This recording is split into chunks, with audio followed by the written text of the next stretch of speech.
All right, so we're going to look at specific nonviolent, different types of protests and movements that happened, sparking through this. Um, so we're going to look at one that we talked about with the Student Nonviolent Coordinating Committee, which is very famous, particularly in our area, which is the Greensboro sit-in. So this is taking place in Greensboro, North Carolina, starting with the Greensboro Four. And this protest, a nonviolent form of protest, where you would literally just sit at the lunch counter.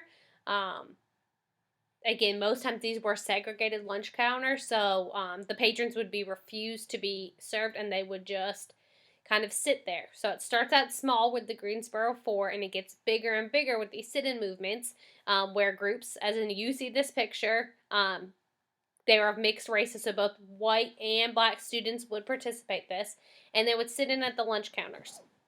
Okay, the bigger and bigger that these sit-in movements got, the more and more resistance that you see. Okay, so now again, key, I want you to think about this. Okay, these are nonviolent. So when you look at this picture, okay, and you see things like sugar being poured over their heads, salt, their drinks being poured on them, okay?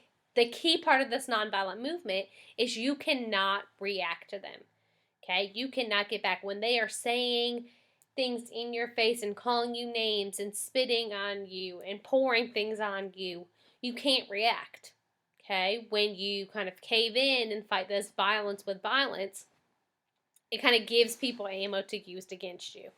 So again, think about kind of the discipline. And when you look at the history of the sit-in movements, you would kind of have to practice and train. It's obviously our instinct when someone's in our face and doing things like that. Obviously, we want to react. We want to kind of fight back. They have to really fight against that urge in order to get their nonviolent message across. I will be posting these two videos because it's really cool when we talk about the freedom riders and the sit-in movements. Okay.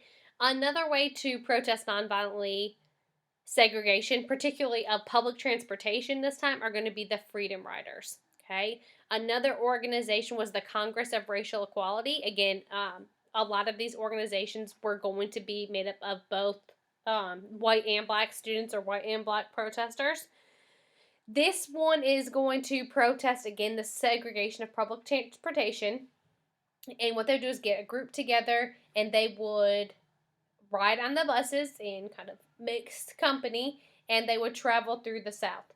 Again, this is protesting segregation of white businesses, segregation of public transportation, and as you can see from the pictures, again, this nonviolent movement was oftentimes met with violence. Okay, here's one example where the people were pulled off the bus, many of them beaten, and the bus was lit on fire. And again, these people with these nonviolent protests do not fight back.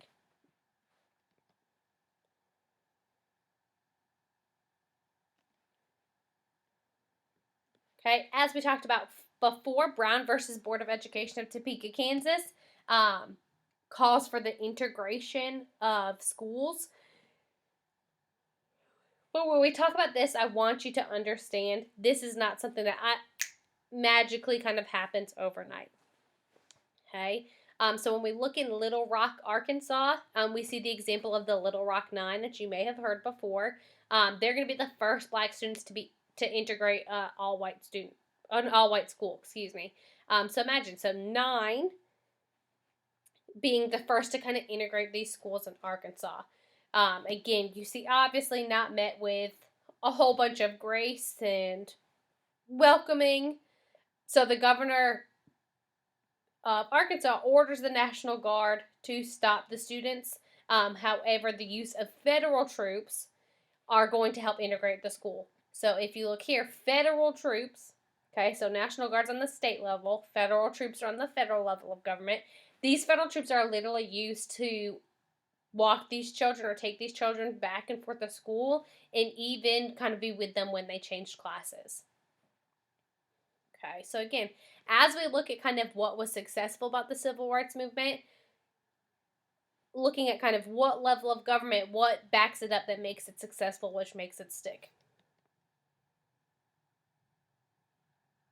Okay? On the same level, we see kind of this idea of segregation within universities as well. James Meredith, he is a student who is going to be admitted to the University of Mississippi while segregated. Um, they kind of go back after the fact and realize that he was African American and then would later be denied entrance after he was already accepted. And then the Supreme Court orders him basically to be admitted into the University of Mississippi. Okay, so we see segregation on the high school level, also within the universities.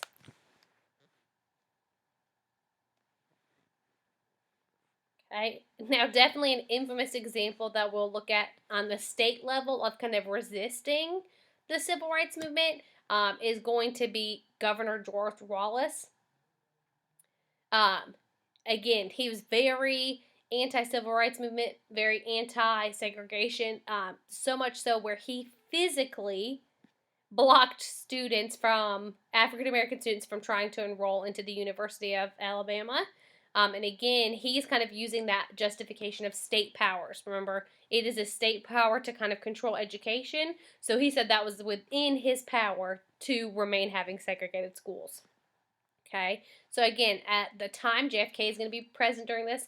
And again, you see right here, he's going to use federal agents to kind of trump that and to support that Supreme Court ruling and to kind of rule against this idea of segregationists. Okay, so again, think about it, two trends we see right here. Which level of federal government, or excuse me, I just gave it away. What level of government did they need support from? And that's going to be the federal government. So the federal government kind of comes in and trumps over what these kind of segregated states wanted to do.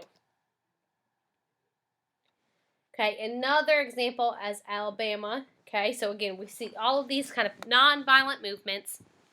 And then Birmingham, Deep South, is going to be one of the most infamous examples for strict enforcement of segregation, strict enforcement of discrimination, just making it very difficult for these nonviolent protesters. So again, we see a lot of young students participated in this. And when we talk about them, they're going to be met with violence. Again, nonviolent, they're not being aggressive, they're not really breaking any laws. Many of them were middle school, high school, young college students. And again, you see here the police dogs were turned against these students. They were blasted with fire hoses, which has the pressure to literally break skin. This is going to be widely publicized, so it's posted in the newspaper, it's displayed on the news, and this is really seen as a turning point in the civil rights movement. Kennedy is going to voice public support. So again, you see that federal government level, and the Justice Department steps in. So again, this lays a clear picture of nonviolent protests being met with violence. Okay, so this is really kind of as devastating and as traumatic as it seems. This is really kind of what they were looking for, because they're not doing anything to so-called provoke this situation or provoke the violence that they're being met with. So this makes them look really bad publicly, and this is going to increase more and more support for this movement.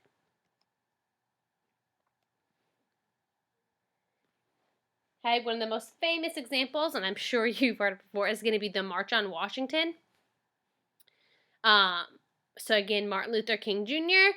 leads protests of people who meet in Washington, D.C., and they're going to meet outside of the Lincoln Memorial.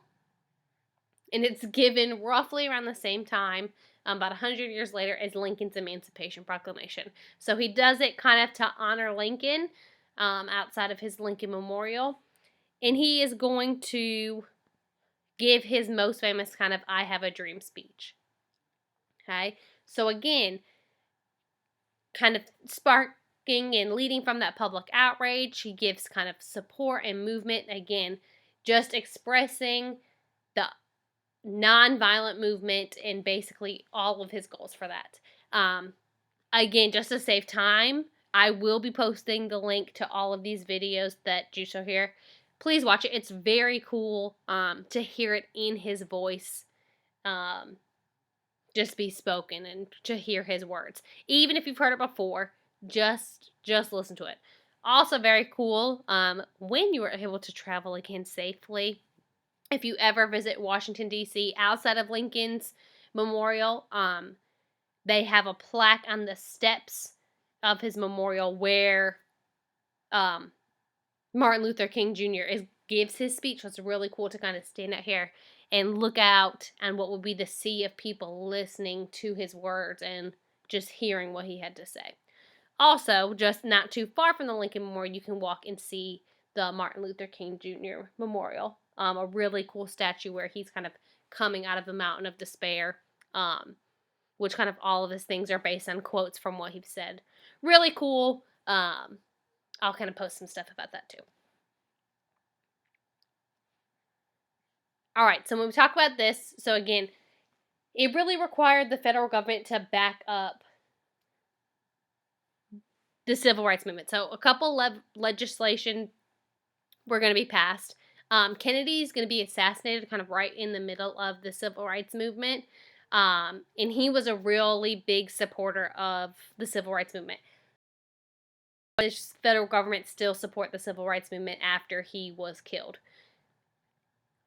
LBJ, or Johnson, takes over. He pledges to kind of continue carry on Kennedy's legacy, and he actually does more legislation wise to help that. He takes more actual action to get these things passed. Okay, so one of the most significant pieces of legislation that's going to be passed is going to be the Civil Rights Act of 1964. This is going to basically make segregation in all public places illegal. And again, the big thing to understand, this is going to be enforced by the federal government. Okay, so it's actually going to be backed up and turned into law.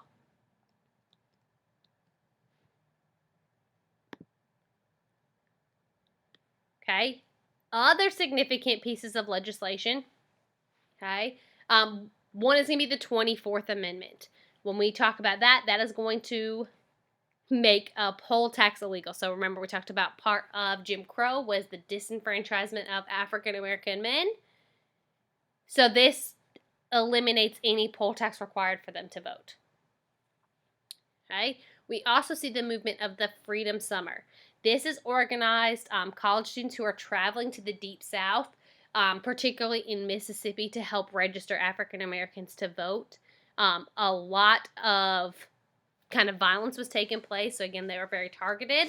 3 people who participated in the Freedom Summer were going to be killed, and they were missing for a long time before we really discovered what happened to them in connection to them registering African Americans to vote. Another piece of legislation to come out of this is going to be the Voting Rights Act of 1965. And again, we already talked about the 15th Amendment guaranteed African Americans the right to vote. This is going to, again, just kind of be another layer to help enforce the 15th Amendment.